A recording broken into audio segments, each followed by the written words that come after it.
Distribuía o Mestre os dons divinos, da luz do seu espírito sem jaça, e exclama, enquanto a turba observa e passa: deixai virem a mim os pequeninos. É que na alma sincera dos meninos há uma luz de ternura, amor e graça, de que o Senhor da paz quer que se faça o sol da nova estrada dos destinos.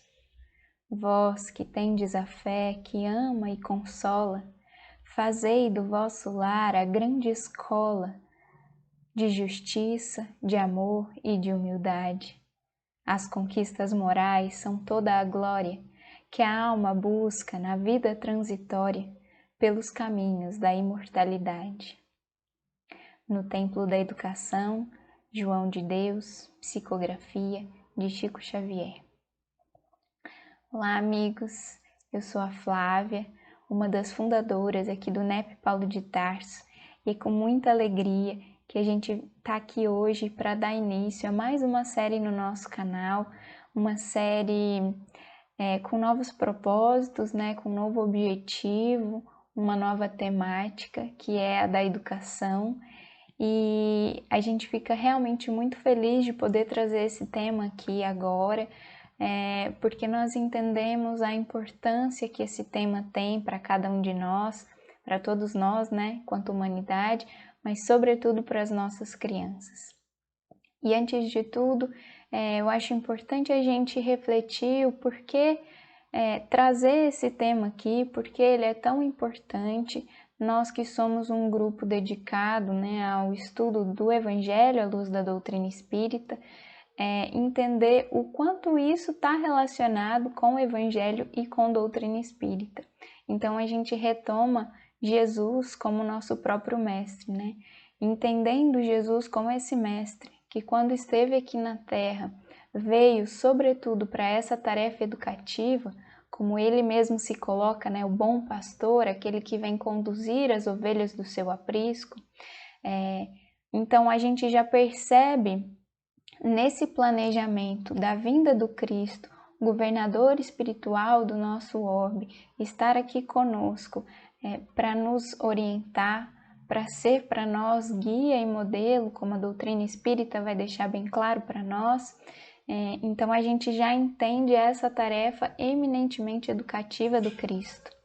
Por outro lado, a doutrina espírita também vem dar continuidade a isso, quando retoma o Evangelho de Jesus nessa característica de Evangelho redivivo, relembrando as lições de Jesus, deixando-as mais claras, aprofundando para nós e descortinando esse mundo espiritual, que é na verdade um aprofundamento das próprias leis divinas que Jesus já nos apresentava lá no Evangelho. Então a gente vê que a doutrina espírita também segue nessa tarefa educativa, a tarefa de educar almas, de educar espíritos que somos todos nós aqui em Jornada na Terra. Então esse é o primeiro ponto e além disso a gente vai trabalhar aqui nesse primeiro episódio hoje um tema que é um tema central. É como uma base para tudo aquilo que a gente vai discutir e refletir ao longo dos próximos episódios. A gente precisa começar construindo uma base sólida para entender tudo que a gente for trabalhar depois sobre essas bases que nós colocaremos aqui hoje, entendendo primeiro o que é educação, como a doutrina espírita nos apresenta essa educação, e quais os propósitos que a gente tem aqui, que tipo de educação a gente está falando. Então, para entender isso, a gente retoma o próprio Cristo. Quando ele esteve aqui na Terra conosco, o mundo não estava completamente desprovido de avanços, avanços culturais, científicos, enfim, de conhecimentos de determinado tipo. Naquele momento a gente já tinha Grécia, Roma e o próprio povo hebreu com um certo avanço em determinadas áreas. E Jesus, então, vem trazer alguma coisa para além daquilo que já existia. É claro que no desenvolvimento científico, tecnológico, de conhecimentos de então, nós avançamos muito. E é natural, pelo próprio processo de evolução que a humanidade passa, ao longo dos anos a gente vai avançando, né, e caminhando nesses conhecimentos do mundo. Mas ali a gente já consegue perceber que algum desenvolvimento existia. E isso é muito claro, o próprio Emmanuel, num texto que a gente traz para nos ajudar nessa reflexão, que está no livro Roteiro, no capítulo 21, intitulado Evangelho e Educação, ele começa esse capítulo justamente dizendo isso. Quando o Mestre confiou ao mundo a divina mensagem da Boa Nova, a Terra, sem dúvida, não se achava desprovida de sólida cultura. Então já existia ali, naquele tempo, um avanço cultural e científico daqueles povos que ele vivia. É claro que então Jesus vem trazer uma nova perspectiva de conhecimento, vem nos apresentar alguma outra coisa que naquele momento estava faltando, que precisava a humanidade conhecer para se desenvolver nesse outro aspecto. E Emmanuel apresenta para nós, com Jesus, entretanto, ele diz mais adiante, começa uma nova era para o sentimento. Esse aspecto que ali não estava tão consolidado, né, tão desenvolvido, e ainda hoje nós vimos trabalhando isso e ainda tem necessitado tanto da nossa atenção. Então, o próprio Emmanuel e outros espíritos vão apresentar isso para nós, que na jornada evolutiva, o espírito ele caminha em duas frentes principais, né? Ele precisa de um desenvolvimento de duas asas, que desenvolvidas e fortalecidas igualmente conseguem bater harmonicamente, né, em harmonia, para que esse voo do espírito se dê. Então, uma das asas é a asa do intelecto, do raciocínio, né, desse conhecimento intelectual. E a outra asa é a asa do sentimento, da moral, enfim. E para que a gente possa avançar enquanto espíritos, evoluir, a gente precisa ter essas duas asas fortalecidas. Uma não exclui a outra, mas as duas precisam ser trabalhadas com muito cuidado. E Jesus, então, ele vem nos apresentar esse lado, essa asa do sentimento, porque a revelação do Cristo é, sobretudo, a revelação do amor. Ele que vem à Terra para nos apresentar o amor. Então, é dessa perspectiva que a gente vai pensar a educação aqui na nossa proposta.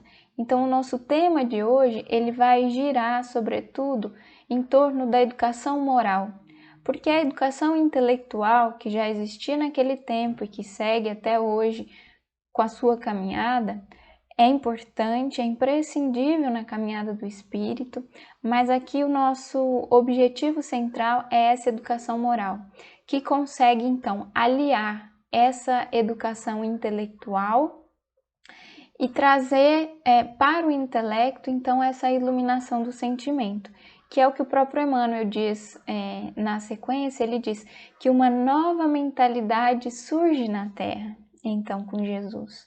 O coração educado aparece por abençoada luz nas sombras da vida. Então, é isso que a gente busca, que a gente intenta, é educar o coração, porque o próprio Cristo nos diz que a boca fala do que está cheio o coração. Então, o coração é essa fonte de onde nasce realmente todas as nossas ações, todas as nossas palavras, os nossos pensamentos, os nossos atos são gerados antes no coração, nos sentimentos que são a base aí das nossas ações. Então, se o sentimento está educado, pautado no amor, como Jesus nos apresenta, Então ele é capaz, inclusive, de iluminar o raciocínio e conseguir direcionar melhor o raciocínio nas ações no mundo, porque não é desconhecido de ninguém que tantas e tantas inteligências no mundo, inteligências enormes, magníficas, fizeram tantas atrocidades, né? Se desviaram tanto do caminho do amor, porque só uma das asas estava fortalecida, enquanto a outra muito mirrada, né? Então a importância desse sentimento que ajuda inclusive a iluminar essa outra educação que é intelectual, como nós dizíamos, também muito importante, mas a necessidade de aliar essas duas coisas.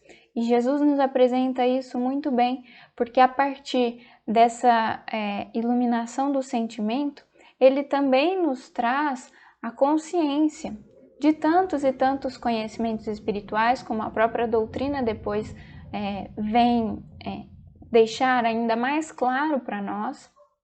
Tem sim uma iluminação do raciocínio, do pensamento, mas que agora consegue se aliar a esse desenvolvimento do sentimento. Então é esse tipo de educação que a gente vai focar, que a gente busca trabalhar, porque a gente entende que a educação intelectual ela tem um propósito e muitas vezes pode ser um propósito muito limitado, que está circunscrito apenas uma vida aqui na matéria, né? Propósitos que têm como fim esse desenvolvimento aqui no mundo, né? As conquistas de uma vida, enquanto a educação moral nos descortina para o avanço, para a conquista verdadeira do reino de Deus, como Jesus vem nos apresentar, que se pede aí no território íntimo de cada um de nós. Então é para esses fins que nós almejamos, né? Como a própria poesia do início nos diz, as conquistas morais são toda a glória que a alma busca na vida transitória. Então são essas conquistas morais que a gente intenta para nós e que é o convite então para que a gente possa orientar e conduzir aí as nossas crianças também para essas conquistas. No final desse texto, o Emmanuel ainda complementa dizendo que a gentileza e a afabilidade passam a reger o campo das boas maneiras, sob a inspiração do Mestre crucificado. Homens de pátrias e raças diferentes aprenderam a encontrar-se com alegria, exclamando felizes: meu irmão. Então, gentileza e afabilidade.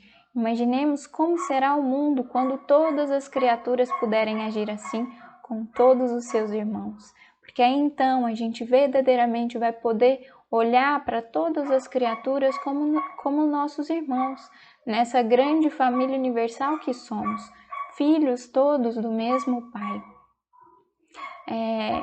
Então, além de Jesus, a gente vai pensar também em doutrina espírita. E o próprio Kardec já tem uma descrição muito interessante do que é a educação moral. No Livro dos Espíritos, na questão 685, lá no comentário de Kardec, ele vai dizer que a educação moral consiste na arte de formar os caracteres, a que incute hábitos, porquanto a educação é um conjunto de hábitos adquiridos. E os hábitos são toda essa ação que já é espontânea nas nossas vidas. Então, muitas vezes a gente faz coisas no automatismo. A partir do momento que a gente consegue educar-se moralmente, esses hábitos são transformados.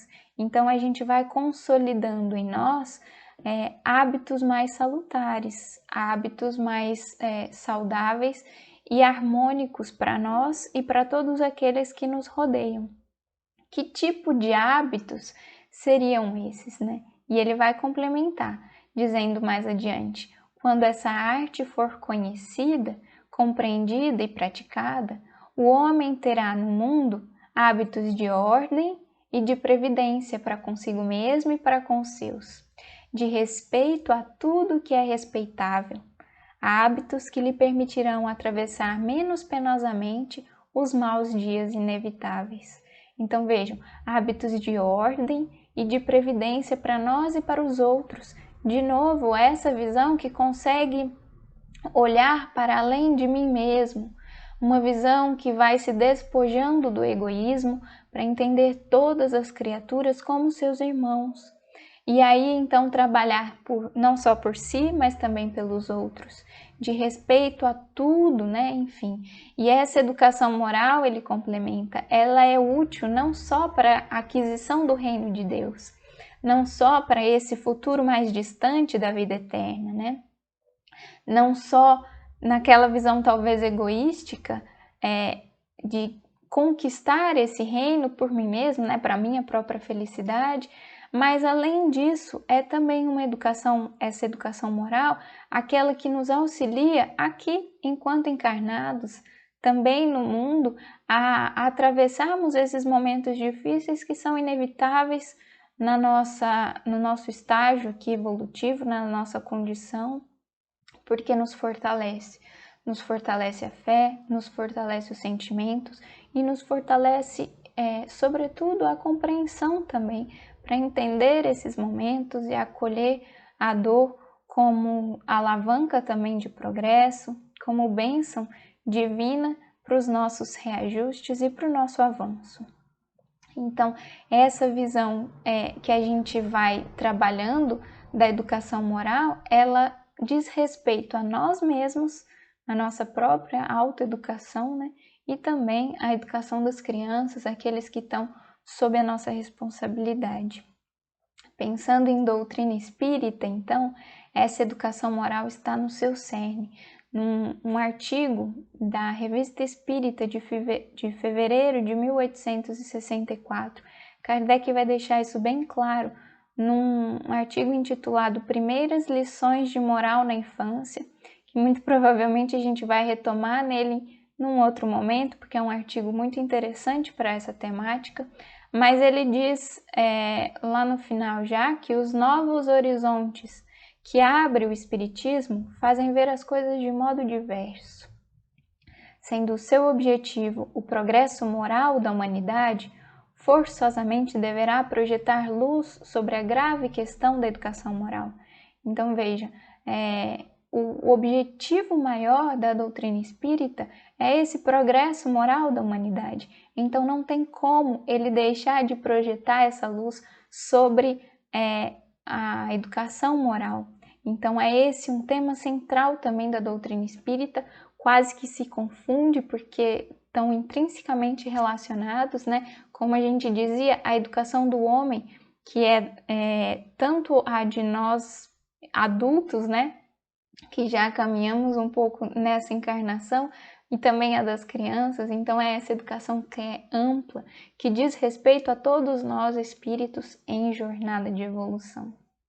E só para a gente finalizar, então, eu gostaria de trazer uma fala do Emmanuel, que está no livro Taça de Luz, capítulo 26, intitulado Educação, que é um convite para todos nós, para a gente começar a repensar isso, né, a trazer e consolidar essa educação em nós. Ele diz que o Espiritismo, sobretudo, é obra de educação, como nós dizíamos. Façamos da educação com o Cristo o culto de nossa vida, para que a nossa vida possa educar-se e educar com o Senhor hoje e sempre. Então, nesse trabalho, né, de autoeducação, nós possamos nos educar e também educar aqueles que estão sob a nossa tutela. Enfim, nesse processo de autoeducação, a gente começa também a transbordar, né, a transparecer e influenciar também aqueles que estão ao nosso redor. Então, que Jesus possa nos inspirar nessa busca, nessa caminhada, nesse novo projeto, nessas propostas de pensarmos sobre educação juntos, então que possamos continuar fortalecidos, amparados pelo alto sempre. Muito obrigada pela companhia de vocês e até o próximo episódio.